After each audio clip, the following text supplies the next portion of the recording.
Assalamualaikum warahmatullahi wabarakatuh. Saya Lutfiana Faridatul Isma dengan NIM 202034014. Di sini saya akan mempresentasikan hasil PowerPoint saya mengenai evaluasi kurikulum. Jadi, langsung saja kita masuk pada materinya.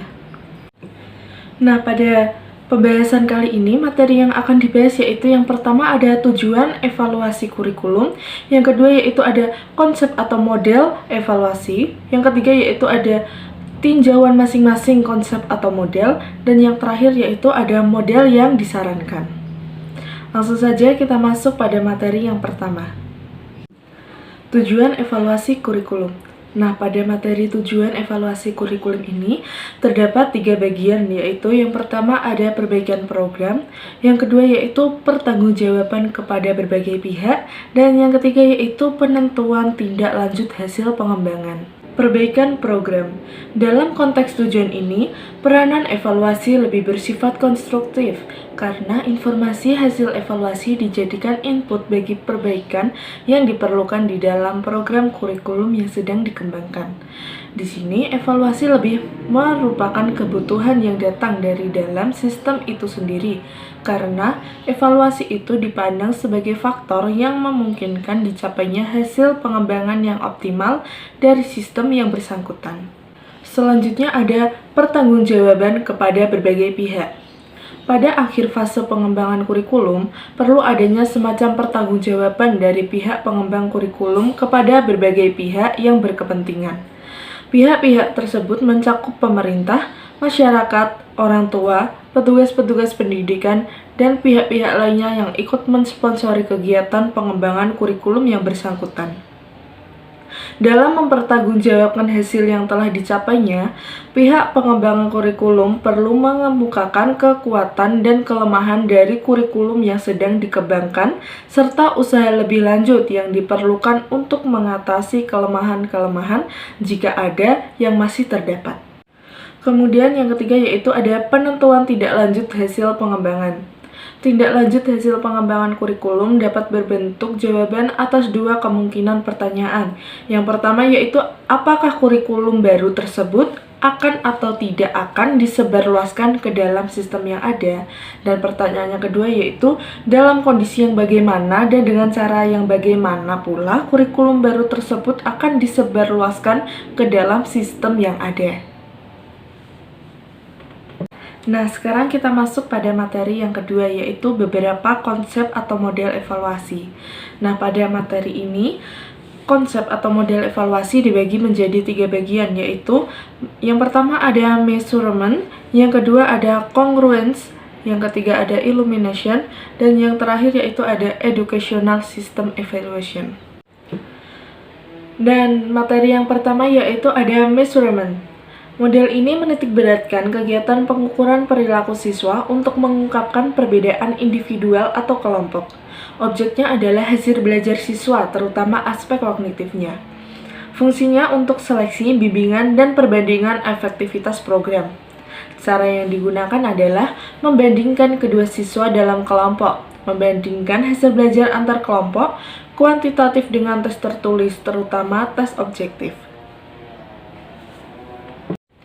Dan yang kedua yaitu ada congruence. Model ini menekankan pada pemeriksaan kesesuaian tujuan dan hasil belajar. Fungsinya untuk penyempurnaan bimbingan siswa.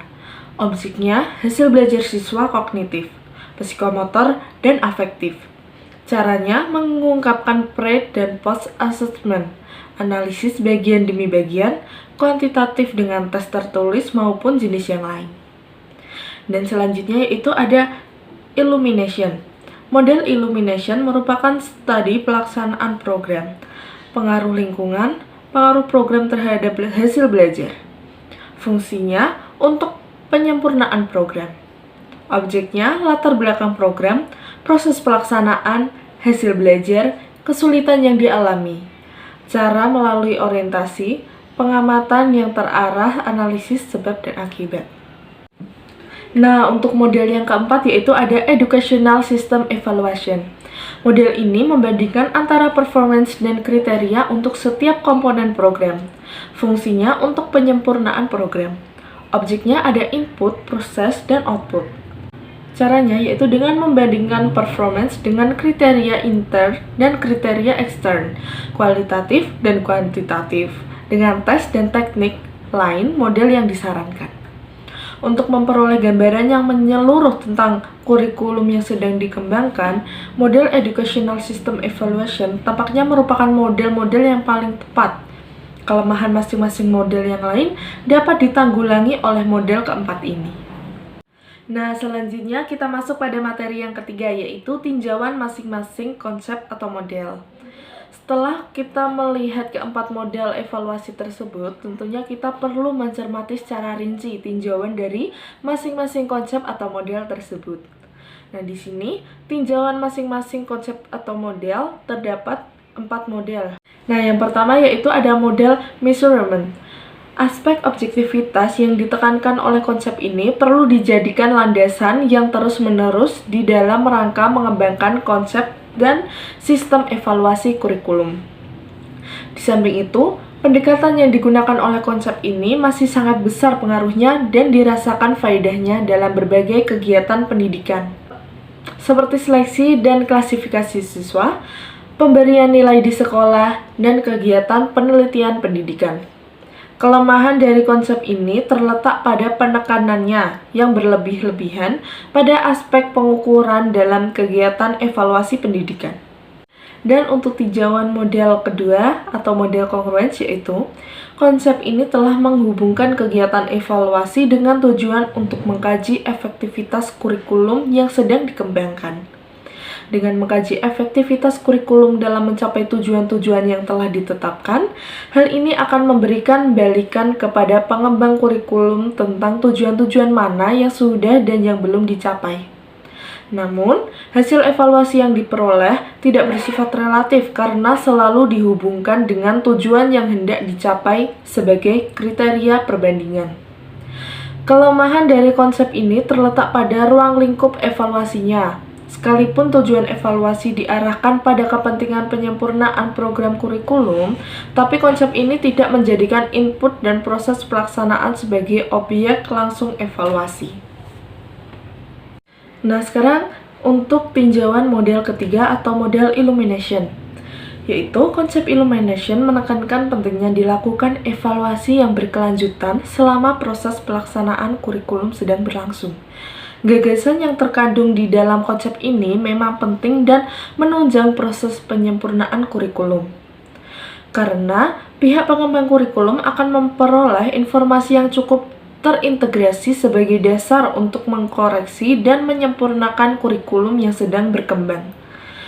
Kelemahan dari konsep ini terutama terletak pada teknis pelaksanaannya. Dan untuk tinjauan model yang terakhir atau model Educational System Evaluation, yaitu konsep ini mengemukakan perlunya evaluasi itu dilakukan terhadap berbagai dimensi program, tidak hanya hasil yang dicapai, tetapi juga input dan proses yang dilakukan tahap demi tahap. Ini penting sekali agar penyempurnaan kurikulum dapat dilakukan pada setiap tahap, sehingga kelemahan yang masih terlihat pada satu tahap tertentu tidak sampai dibawa ke tahap berikutnya. Nah, sekarang kita masuk pada materi yang keempat, yaitu model yang disarankan.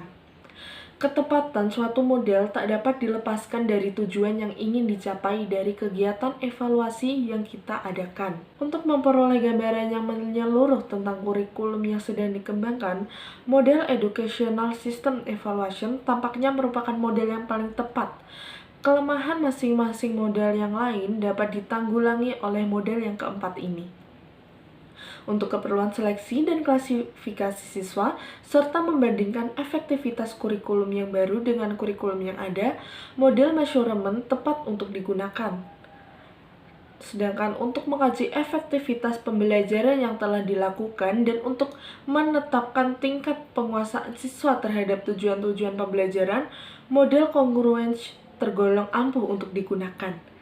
Dan akhirnya, bila kita ingin memperoleh gambaran yang lebih mendalam tentang proses pelaksanaan kurikulum beserta faktor-faktor yang mempengaruhinya, model illumination lah yang akan sangat membantu dalam pengembangan kurikulum. Nah, yang terakhir yaitu implementasi. Implementasi pada setiap model yaitu yang pertama pada model measurement. Dengan cara membandingkan kedudukan siswa dalam kelompok. Dan implementasi pada model measurement yaitu kita membandingkan kedudukan siswa dalam kelompok. Kita membandingkan hasil belajar antar kelompok, kemudian dengan cara kuantitatif dengan tes tertulis terutama tes objektif. Kemudian untuk model congruence, implementasinya yaitu kita menggunakan analisis bagian demi bagian, yaitu kita melakukan analisis bagian demi bagian terlebih dahulu secara kuantitatif dengan tes tertulis maupun jenis yang lainnya. Kemudian implementasi model illumination yaitu dengan cara kita melakukan pengamatan terlebih dahulu yang terarah kepada analisis sebab dan akibat. Nah, itu dia materi yang dapat saya sampaikan pada kali ini mengenai model evaluasi kurikulum. Saya mohon maaf apabila ada kesalahan dalam perkataan. Saya Lutfiana Faridatul Isma, pamit undur diri. Wassalamualaikum warahmatullahi wabarakatuh.